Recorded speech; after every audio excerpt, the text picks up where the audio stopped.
Hello dear friends, happy weekend. আজ Sunday, তাই ডিনারটাও তো একটু স্পেশাল হতে হবে।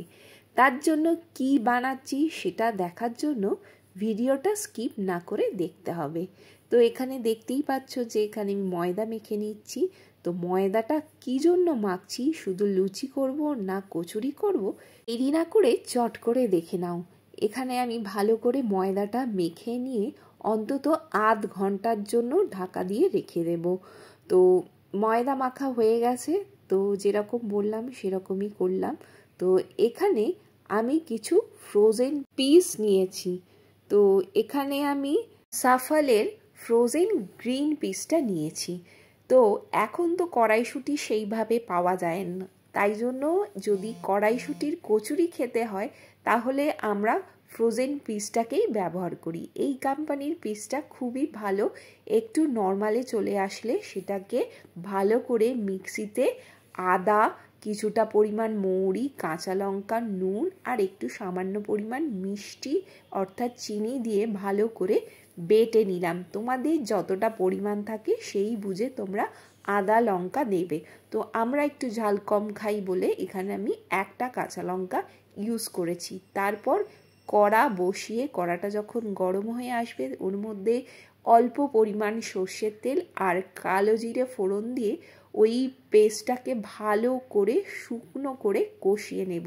কারণ আগে থেকেই যেহেতু আমি নুন, চিনি, কাঁচা লঙ্কা অ্যাড করেছি, আর কিছু দেব না, ইনফ্যাক্ট হলুদও দেব না। 4-5 মিনিট ধরে ভালো করে কষিয়ে কষিয়ে যখন একটা মন্ডের আকার ধারণ করবে তখন সেটাকে ভালো করে কষিয়ে আস্তে আস্তে সেটাকে শুকনো করে নামিয়ে ফেলতে হবে। তারপর ওই যে ময়দাটা মেখে রেখেছিলাম তারপর সেইগুলোকে একটু ছোট্ট ছোট্ট গোল শেপ করে তার মধ্যে পুরগুলোকে পুড়ে নিতে হবে।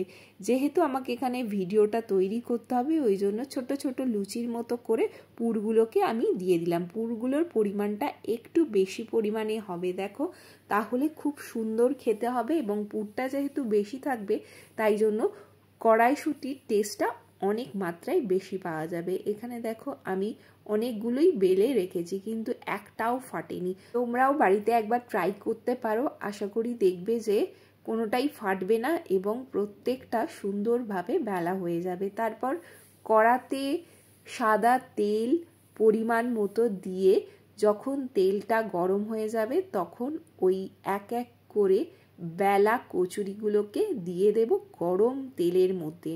তারপর যখন ফুলকো ফুলকো হয়ে উঠবে তখনই তৈরি হয়ে যাবে এই কড়াইশুঁটির কচুরি। দেখো এখানে কড়াইশুঁটির কচুরিটা বানাচ্ছি কিরকম ফুলে উঠেছে। তো এইভাবেই প্রত্যেকটা কচুরি আমি ভেজে নেব।